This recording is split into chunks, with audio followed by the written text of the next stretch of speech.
qui nous rend visite pour la deuxième fois. C'est le plus jeune de mes invités. Merci d'avoir le temps d'être avec nous. Même quand il n'est pas invité, il est toujours là depuis qu'il a découvert Vivement Poésie. Il dit c'est fini là, les dimanches, premier dimanche du mois, il peut plus s'en passer. Étudiant en littérature, il m'a envoyé tout un bloc de poèmes. Quelle belle plume, ce jeune homme. Merci. Il écrit depuis son tout jeune âge. Alors, ce soir, il va être accompagné par son ami, à la guitare. Oui. Non, une fois, pas aux deux textes. Un texte, il t'accompagne et puis l'autre, tu le fais sans lui. Ouais, d'accord. Mesdames et messieurs, je vous demande d'accueillir chaleureusement Clarence Collinge-Loisel. Bonsoir tout le monde. Petite mise en contexte. Mon ami Simon Normand m'accompagne à la guitare. On a, pour ainsi dire, un projet musical et je dois vous faire une confidence, c'est notre première représentation en public, donc... soyez... Sur un texte, donc, qui tient plus du poème chanté que de la chanson, vraiment, intitulé « Placidité des jours morts ».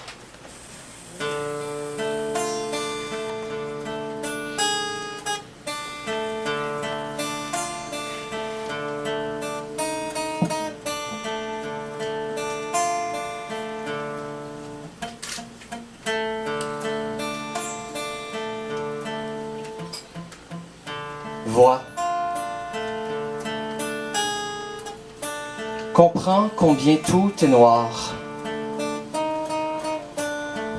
Et cherche plus loin que les ténèbres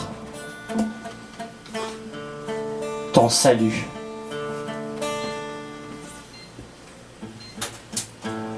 Vois. Saisis bien comment il est malsain de ne plus voir ni de sentir la chaleur des corps ensorcelés. Vois. Dirige tes mouvements dans les airs et constate la rage ensanglantée des espaces tendus et vides. Vois, lève-toi, douce jeunesse, accepte que les fontaines de jouvence ne sont pas éternelles. Vois, frappe le marbre qui te ceint, qui t'emprisonne dans cette chapelle ardente, qui te foule le pied sur ta propre terre, qui t'adresse un regard mesquin, qui te froisse la peau comme de l'eau bouillante, qui te ressasse les mêmes litanies, qui t'imagine pendu à la gorge, qui t'enseigne les plus amères décisions, qui t'empêche de rêver plus loin que ta propre tête, qui te fend l'impression de liberté éphémère, qui t'éteint le feu d'une passion naissante. Vois. Reste stoïque face au vent mauvais. Retourne voir la personne qui possède ton cœur. Dis-lui qu'il est venu le temps de le partager.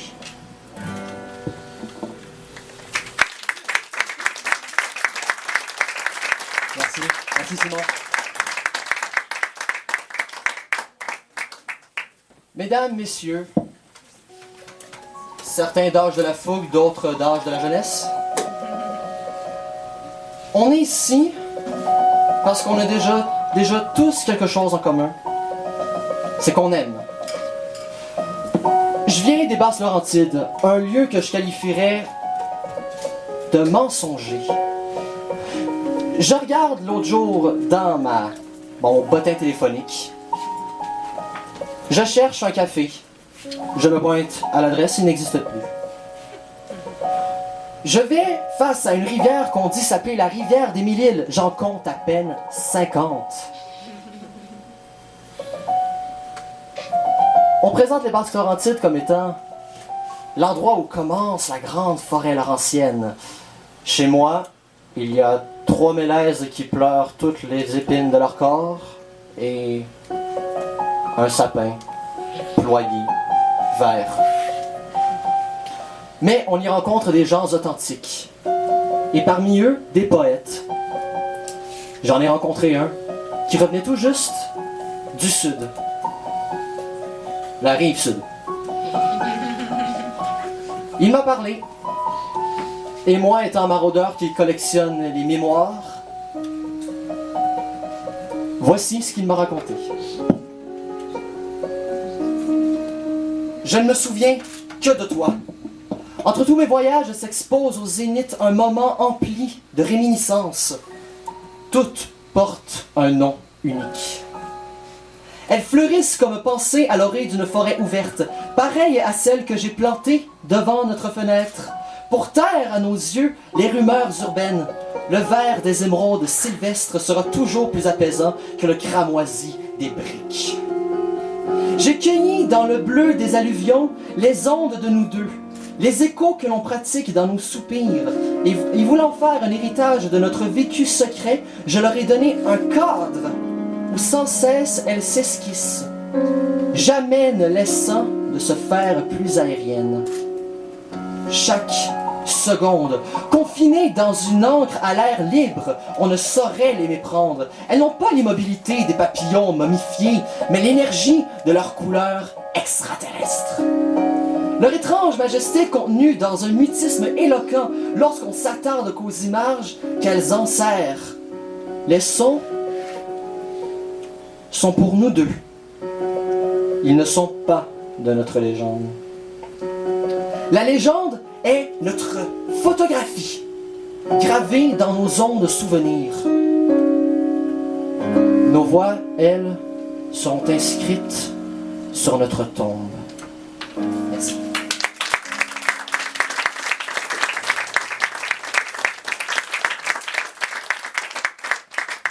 Clarence Collège Loisir. On l'applaudit encore une fois, mesdames et messieurs.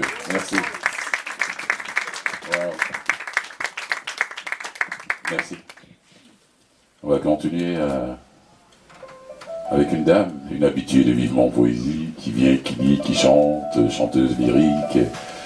Là, elle va nous lire quelques textes, et puis après elle va chanter plus tard, d'ici la fin de l'événement. Dominique Cousineau, mesdames et messieurs, on l'applaudit. Dominique, merci à toi, c'est grâce à elle, c'est son piano qui est derrière. Parce que notre pianiste Pascal est en vacances pour 2 semaines. Voilà, merci beaucoup. Allez, à toi le mic. Comme j'ai dit à Fulgence hier quand tu m'as demandé ça, je dis j'irai pas jusqu'à dire que ça me fait plaisir, mais mettons que c'est juste du trouble, mais c'est pour une bonne cause. Et en plus on s'en sert même pas. Alors moi je lis 3 poèmes, un de moi, un de Saint-Denis Garneau, puis un de Gilles Vigneault. Puis c'est juste après coup, aujourd'hui je me suis dit, écoute, ils parlent tous les 3 de la même chose, mais avec 3 tons différents. Ça a l'air que c'est l'hiver, puis que l'hiver est lourd, puis que le temps qui finisse, puis qu'en sacrement que le printemps arrive, parce que ça parle de la vie qui passe, des choses qui s'enfuient, du temps qui file et de la mort prochaine. Les 3. Mais je me suis rendu compte de ça aujourd'hui.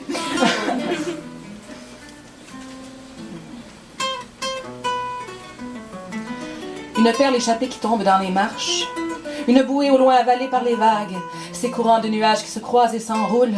Ce soleil insolent qui te frappe au visage. Le souvenir violent qui efface tout ça. Ton pas qui sautille dans les marches du métro. L'écho qui te retrouve au bas de l'escalier. La joie inattendue qui chatouille ton cou. Le sourire comme ça sans raison qui s'attarde. Les secondes qui filent la trame des ans. Et le baiser d'amour qui pourrit doucement entre les dents serrées dans l'attente du jour, et le vent arrogant qui efface tout ça, le réveil lancinant des douceurs emportées, fleurs fragiles et précieuses qui brûlent ta rétine, et ce chagrin hurlant qui t'attend au détour, où tu te prends le pied qui gambadait encore, chagrin plus gros que toi qui enfle dans ta gorge, fruit trop mûr qui écœure et pleure, et le sable qui tombe au fond du sablier. Time out! On efface tout ça. Cette bille qui roule entre tes doigts noués et l'aboiement du chien que l'on laisse crever.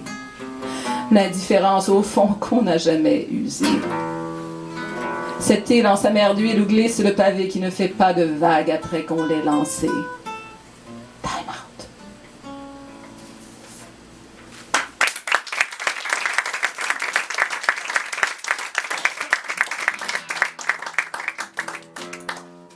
Ça donne chaud à lire quand même. Alors, le deuxième est un poème de Saint-Denis Garneau que je connais pas beaucoup, puis pas depuis longtemps, alors j'espère que je vais lui rendre justice. Il est sans titre. Tu croyais tout tranquille, tout apaisé. Et tu pensais que cette mort était aisée? Mais non, tu sais bien que j'avais peur, que je n'osais faire un mouvement, ni rien entendre, ni rien dire, de peur de m'éveiller complètement. Et je fermais les yeux obstinément comme un qui ne peut s'endormir. Je me bouchais les oreilles avec mon oreiller et je tremblais que le sommeil ne s'en aille, que je sentais déjà se retirer, comme une porte ouverte en hiver, laisse aller la chaleur tendre et s'introduire dans la chambre le froid qui vous secoue de votre assoupissement, vous fouette et vous rend conscient nettement comme l'acier. Et maintenant, les yeux ouverts, les yeux de chair trop grands ouverts, envahis, regardent passer les yeux, les bouches, les cheveux, cette lumière trop vibrante qui déchire à coups de rayons la pâleur du ciel de l'automne. Et mon regard part en chasse effrénément de cette splendeur qui s'en va, de la clarté qui s'échappe par les fissures du temps. L'automne presque dépouillé de l'or mouvant des forêts, et puis ce couchant qui glisse au bord de l'horizon à me faire crier d'angoisse. Toutes ces choses qu'on m'enlève. J'écoute, douloureux comme passe une onde, les châtrements des voix et du vent, symphonie déjà perdue, déjà fondue, et les frissons de l'air qui glissent vers hier. Les yeux, le cœur et les mains ouvertes. Mais sous mes yeux, ces doigts écartés qui n'ont jamais rien retenu et qui frémissent dans l'épouvante d'être vide. Maintenant, mon être en éveil est comme déroulé sur une grande étendue, sans plus de refuge au sein de soi contre le mortel frisson des vents.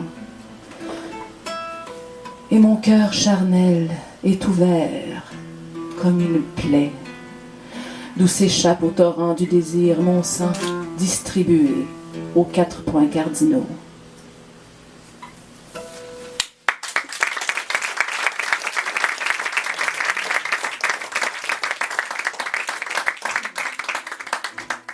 Le troisième est un poème de Vigneault qui n'est pas une chanson. Alors, étant donné qu'on ne lit pas beaucoup, faut le dire une fois de temps en temps. Vague est le pont qui passe à demain de naguère, et du milieu de l'âge on est des deux côtés. Le mur ne fait pas l'ombre et n'est pas la lumière qu'on appelait l'hiver, qu'on nommera l'été. Il n'est pierre de moi qui dorme quand tu danses, chacune est une oreille et chacune te voit. Ton immobilité me tient lieu de silence et chacun de tes mots tombe à l'envers de moi. Je dis à mots petits, de grands espaces d'âge, qui font en leur milieu croire qu'il est midi. J'ai peur d'être le pont qui prend pour son voyage le voyage de l'eau entre ses bras surpris. Il va neiger tantôt, d'une neige si calme, sur des rives de moi où j'hésite à courir, que je m'attarde à tout ce qui me semble halte, sur la courbe attelée aux chevaux de mourir.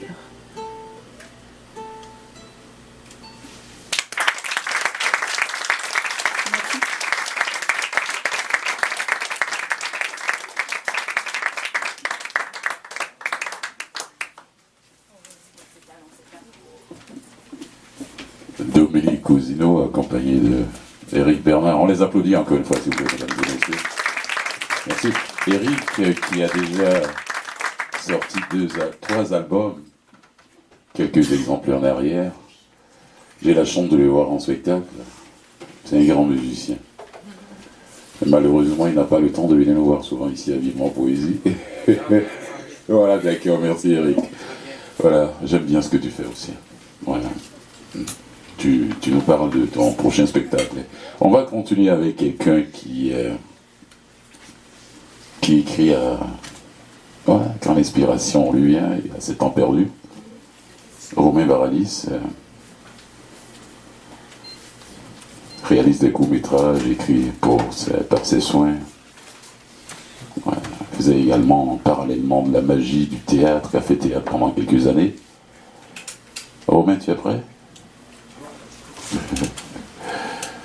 Ouais, j'ai eu la chance de lire quelques-uns de ses textes. Et je ne sais pas si c'est ce que moi j'ai lu qui va lire ici ce soir. Ça, c'est lui qui a fait son choix. Mesdames et messieurs, je vous demande d'accueillir chaleureusement Romain Paralyse.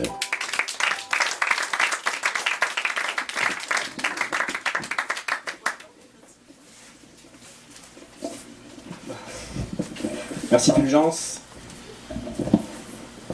Merci Fulgence. Je vais lire 3 textes qui n'ont pas de nom. Je n'aime pas mes textes. Donc voilà.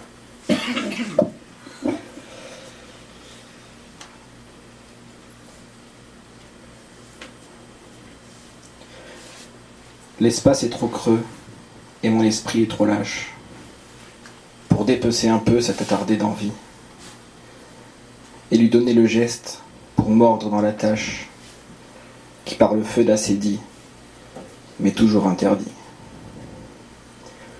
Faute de mieux et de ces sûres délivrances, les pseudos se restent et se meurent d'ennui.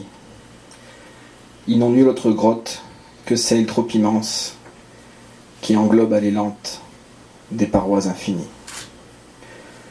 Sous des visions d'absurde, absentes et inutiles, le moi de ce jeu est une marionnette atroce, comme le jeu de ce moi, de toujours, d'immobile, s'endort comme un sang dont l'arrêt est féroce.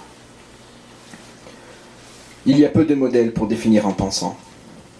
La surface est un mythe, une légende, une toile. Le ciel de la profondeur est invisible souvent. L'œil ne voit jamais les lointaines étoiles. L'averti peut hurler que le tard est un mieux, mais il reste un goût à l'absence de saveur. Quand l'esprit se régale de mets si affreux, il défecte des prisons et des cages d'amateurs. Remerciant par dégoût ce démon possessif, je reste à sa table, suppliant le dessert. Les hommes sont ainsi peureux et excessifs, dominés de raison, de cœur et de sphère.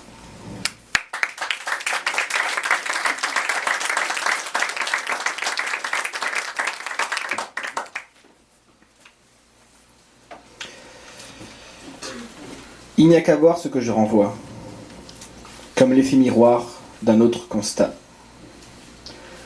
À chercher la paix dans des songes abyssales, mon fardeau renaît sans cesse de remous magistral. Il massacre d'abîmes ce que je conçois. Il drogue mes paraîtres de penseurs insoumis, m'obligeant aux dérives, nourrissant mes ennuis, transformant ma force en copeaux de bois. Mon phare, quant à lui, s'imprime au sympathique et reflète un chant si simple qu'on en oublie la musique. À ceux et à celles à la vie naturelle, au monde à lui fidèle et aux pensées sans aile, je ne suis pas libre, je suis un rêveur. Mon univers vibre au rythme des lueurs. Ma folie est par contre depuis peu assumée, car pauvre de vous, vous aussi êtes aliénés. Ma folie me dit d'être sans vraiment exister, en semblant paraître une âme résistée, car quand les pieds sur terre ont une vie à eux, mes yeux se perdent aux 4000 cieux. Comme un point d'univers, qu'en mettant son milieu, le sommet de la vague, ou bien son creux, mes soirs me transforment chaque jour plus sinueux, la braise de mon âme est une machine à feu. Mais quand peu à peu la paix s'empire et s'empare de ma nuit, je m'endors sans fardeau, sans phare et sans folie.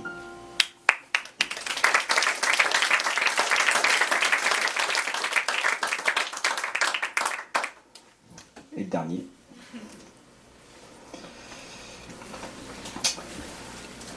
Le cœur de toute chose enquête sous mes yeux, quand la peur du repos me fait fuir de mes rêves, quand mes peaux qui s'estompent laissent place à mes creux, et m'attaque à l'esprit, un barrage à sommeil. L'univers se refait comme un monde à sa perte, des images, des idées, des vertiges et des mots. Comme des gouttes noyées dans un océan d'eau, les éclairs se retirent, comme ils entrent dans ma tête. Si les hommes étaient moins, les choses seraient si. Du moins il me semble, car il me semble que si. Si les ennuis qui éveillent des fausses réflexions et qui donnent à mes frères d'incorrigibles passions, les transformer par magie, surprise ou utopie, en esclaves libérés de caprices et d'envie, nous serions enfin prêts pour ce saut dans le vide qui rapprocherait l'homme de son fantasme humain. Face au rien de mes songes, à l'approche du vertige, je syncope et je sueur, une tête entre deux mains. Assisté du poison qui bave dans mes yeux, le réel est autre que cette image débile. Je le sais, je le fuis, il y a l'eau, il y a l'huile, il y a le vrai que l'on touche et celui qu'on voit peu. La peur avant tout pour ces vagues de fond, ces guerres, ces regards, l'ignorance et l'argent, l'avenir de nos âmes, celui de nos enfants, la fin du cycle, du cercle, puis du rond. Je pense malheureux ce qui s'est déjà pensé, mes idées, mes images, mes vertiges et mes mots. D'autres avant moi chevauchaient ces bateaux, sans changer le monde qui tourne malgré. Aussi j'abandonne, j'oublie, je renais. Ces choses-là ont un sens, peut-être suis-je insensé, insensible aux remontrances que me crie la vérité. J'assiste comme acteur à ce spectacle sans nom. Une coupe de peut-être est un sourd pour un son.